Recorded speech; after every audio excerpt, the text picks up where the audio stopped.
ఈ బహిరంగ సభ నుంచి ఏం ఎక్స్‌పెక్ట్ చేయొచ్చు? మనతో పాటుగా ఉన్నారు పొలిటికల్ అనలిస్ట్ ప్రకాష్ గారు. ప్రకాష్ గారు నమస్కారం. నమస్కారం అండి. సో, యూజువల్‌గానే వచ్చే ఒక ప్రైమరీ డౌట్ టీఆర్ఎస్ ఏర్పాటు చేసుకుంటున్నటువంటి బహిరంగ సభలా? బీఆర్ఎస్ వేడుకలా? ఏంటసలు యాక్చువల్‌గా ఏం జరగబోతోంది వరంగల్‌లో?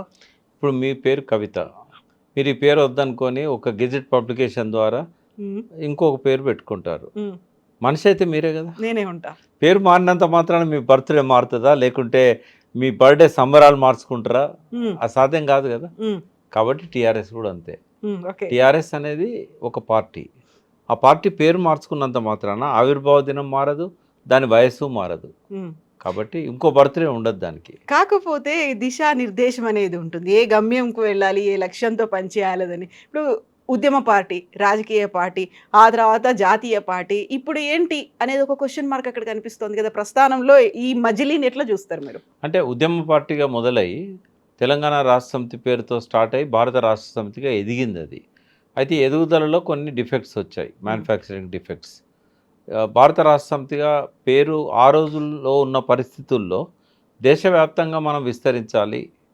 భారతదేశ నైసర్గిక, భౌగోళిక పరిస్థితులను బాగా కేసీఆర్ గారు అధ్యయనం చేశారు ఆ 5, 6 నెలలు. చేసి మన అవసరం దేశం మొత్తం ఉంది. హ్మ్. తెలంగాణను మనము ప్రజల ఆకాంక్షలకు అనుగుణంగా తీర్చిదిద్దగలిగాము.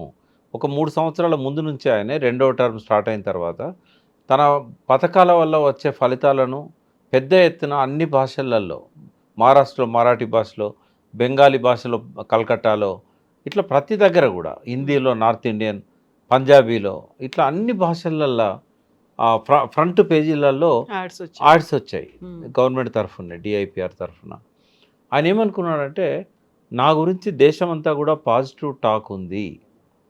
కాబట్టి నేను భారతదేశ వ్యాప్తంగా విస్తరిస్తే, హ్మ్. ఒక మూడవ జాతీయ పార్టీ కాగలుగుతా. ఎందుకంటే ఇప్పుడు అన్నీ దెబ్బతిన్నాయి. ఒక అరవింద్ కేజ్రీవాలే కొద్దిగా పక్కకు పోయి పంజాబ్‌లో అధికారంలోకి రాగలిగాడు. అది కూడా కొంత ఇన్స్పిరేషన్ కావచ్చు కేసీఆర్ గారికి. హ్మ్. ఎందుకంటే మహారాష్ట్ర నుంచి ఈ రైతు బంధు కోసం మా ఊర్లను తెలంగాణలో కలపండి అని చెప్పి ఒక నినాదం మొదలైంది. ధర్నాలు మొదలైనాయి. అవును. బస్సులేసుకొని వచ్చారు. మీరు రండి మహారాష్ట్రకి అని చెప్పి. పక్కనున్న వాళ్ళు మహారాష్ట్రలో అద్భుతం జరుగుతుంది. మనం పోతే అధికారం వస్తది మనకని. పంజాబ్‌లో గదా అరవింద్ కేజ్రీవాల్‌కి వచ్చినట్టుగా మనకు గూడా బాగుంటది. హ్మ్. ఇంకో రాష్ట్రం మనకు తోడైతది. జాతీయ పార్టీ చేయాలనే ఒక ఆకాంక్ష. కానీ తొందరపాటని నాకు ఇప్పుడు అనిపిచ్చేది. ఆ రోజుల్లో ఏంటంటే నేను మాట్లాడుకున్న సందర్భాలు లేవు. హ్మ్. కనీసము దీని మీద మీ ఒపీనియన్ ఏంది అని కూడా ఎవరు అడగలేదు బీఆర్ఎస్ నుంచి. సరే అప్పుడు అనుకున్నాం మంచే కదా అన్నీ వాళ్ళేదో ప్రయత్నాలు చేస్తున్నారు. కొంత ఉండొచ్చు లేకుండా ఎందుకు పెడతారు జాతీయ పార్టీ. ఆంధ్రలో గానీ, పక్కనున్న రాష్ట్రాల్లో గానీ కొంత చేసుకొని ఉంటారు గ్రౌండ్ వర్క్ అని అనుకున్నాం. కానీ వాస్తవంగా ఏ గ్రౌండ్ వర్క్ చేయకుండా ఒక్క మహారాష్ట్రలో వచ్చిన స్పందనను పట్టుకొని భారత రాష్ట్ర సమితిని పెట్టేశాడు. హ్మ్. అది ఇప్పుడు అనుభవంలో తేలిందేందంటే తప్పుడు నిర్ణయం అని.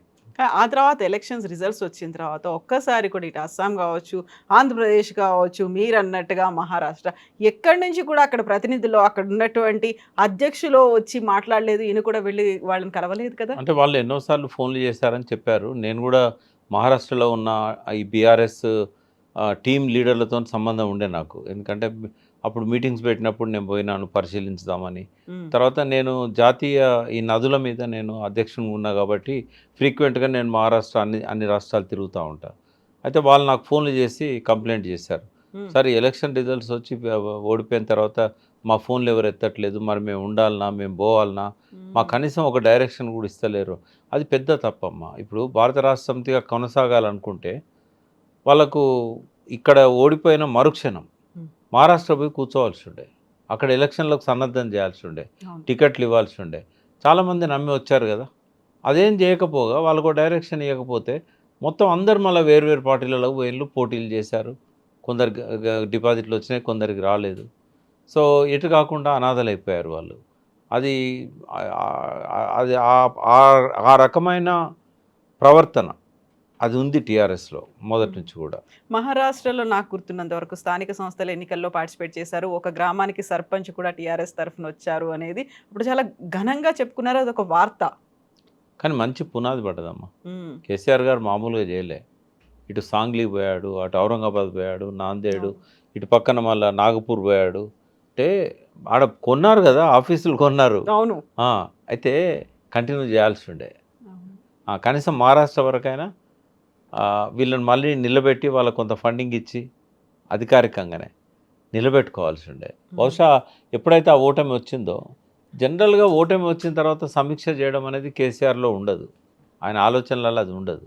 ఆయనకాయనే అనుకుంటాడు కారణాలేంటని, దగ్గర వాళ్ళతో మాట్లాడుకుంటాడు. ఎంక్వైరీ చేయండి అని తెలుసుకోమని చెప్తాడు. ఇంకా దాన్ని వదిలేస్తాడు అంతటితోని. హ్మ్. సో, అది ఆ రకంగా మహారాష్ట్ర అనాథైపోయింది. ఇంకా తర్వాత కాలంలో ఆయన ఎక్కువగా విస్తరించడానికి చేసిన ప్రయత్నాలు ఏమీ లేవు. జాతీయ స్థాయిలో ఆయన ఒకవేళ ఎంపీగా తనే పోటీ చేసి గెలిచి సిద్దిపేట నియోజకవర్గం నుంచి వెంకటరామరెడ్డి టికెట్ ఇచ్చే బదులు ఆయనే పోటీ చేసి గెలిచి హ్మ్. ఎమ్మెల్యేకి రిజైన్ చేసి ఉంటే ప్రతిపక్ష నాయకత్వం మన కేటీఆర్ గారికి ఇచ్చి ఉంటే డెఫినెట్గా ఏంటంటే మళ్ళీ దేశవ్యాప్తంగా ఆయన ఉన్న వాక్చాతుర్యము, దేశవ్యాప్తంగా ఉన్న పరిస్థితుల పట్ల ఆయనకున్న అవగాహన, ఆయన ఒక జాతీయ నాయకునిగా ఎదిగేవాడు. ఆ! బట్ రాష్ట్రంలో అధికారం కోల్పోయినప్పుడు లాలూ ప్రసాద్ కానీ, మమతా బెనర్జీ కానీ, మన మాయావతి కానీ, మమత కానీ, తర్వాత ములాయం సింగ్ యాదవ్ కానీ, వాళ్ళందరూ పార్లమెంట్కి వచ్చి హ్మ్. పార్లమెంట్ ద్వారా మళ్ళీ వాళ్ళ ప్రతిభను చాటుకున్నారు. బట్ అది తీసుకోలేదు కేసీఆర్ గారు. హ్మ్. నేను కూడా ఎన్నోసార్లు మీడియాలో చెప్పాను. ఆయన ఆయన అసెంబ్లీలో ఉండొద్దు, రేవంత్ రెడ్డి అసెంబ్లీలో. ఆయన పార్లమెంట్‌కి పోవాలి, జాతీయ నాయకుడు కావాలని చెప్పాం. బట్ ఎందుకో ఆయన విముఖత చూపెట్టిండు. గెలిసేవాడు. ఆయన నిలబడితే ఖచ్చితంగా గెలిసేవాడు. ఇప్పటికి కూడా జాతీయ నాయకుడు అవ్వాలి అనేది ఉందా? ఒకప్పుడు ప్రధానమంత్రి క్యాండిడేట్‌గా ప్రొజెక్ట్ అయ్యారు. అలాంటి నినాదాలు, ప్రచారాలు ఇవన్నీ కూడా జరిగాయి. ఆ తర్వాత ఇక్కడ తెలంగాణలో ఏవైతే అమల్లో ఉన్నటువంటి పథకాలున్నాయో, వీటిని రోల్ మోడల్‌గా తీసుకుందాం. దేశవ్యాప్తంగా అవి ప్రవేశపెడదాం. రైతు బంధు కావచ్చు, దళిత బంధు కావచ్చు, ఆ తర్వాత ఇక్కడ అందిస్తున్నటువంటి విద్యుత్తు కావచ్చు, ఇలా రెప్పపాటులో కూడా పోదు. ఇదంతా ప్రతి చోట కావాలి. రైతులకు మనం ఫ్రెండ్లీగా ఉండాలి. ఇలాంటి అట్మాస్ఫియర్ అక్కడ దేశవ్యాప్తంగా క్రియేట్ చేస్తామని అంత పెద్ద ఎత్తున ప్రచారాలు బహిరంగ సభల్లో చెప్పిన తర్వాత ఒక్కసారి సైలెంట్‌గా అయిపోయారు. అదే ఒక్క ఓటమితోని నిరుత్సాహపడకూడదు. హ్మ్. బట్ ఆయన స్వభావం అది. మనం ఏం చేస్తాం? ఆయన చాలాసార్లు ఆటుపోట్లకు గురైనప్పుడు కూడా ఇటువంటి పరిస్థితే.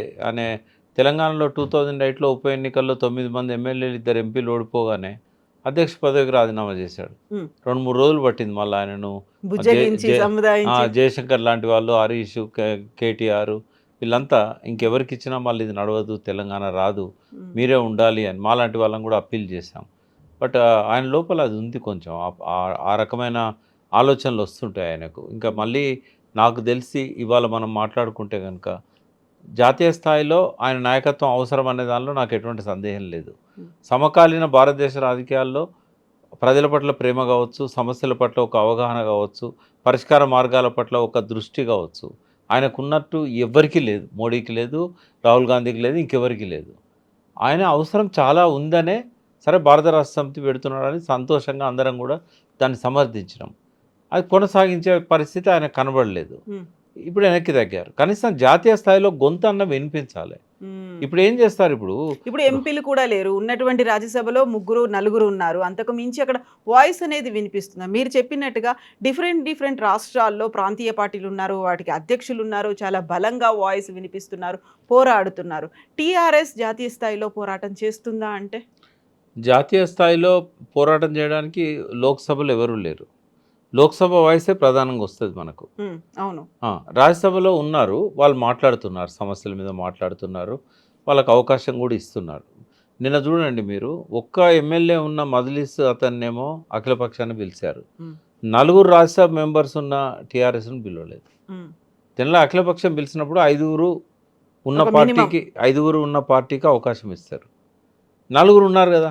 మరి ఓవైసీకి ఎందుకు ఇచ్చినట్టు? హ్మ్. వాళ్ళకెందుకు ఇయ్యనట్టు? సరే పక్కకు పెట్టేస్తున్నారు వాళ్ళు. అక్కడ ముస్లిం వాయిస్ కావాలి అనుకున్నారేమో. అట్లా చూడొద్దు కదా! పార్టీ అన్నప్పుడు పార్టీ. హ్మ్. మరి ఆయనను పిలిచినప్పుడు వాళ్ళని కూడా పిలవాల్సి ఉండే. వాళ్ళేమన్నా వ్యతిరేకిస్తాన్లా? బ్లాంక్ చెక్ ఇచ్చారు.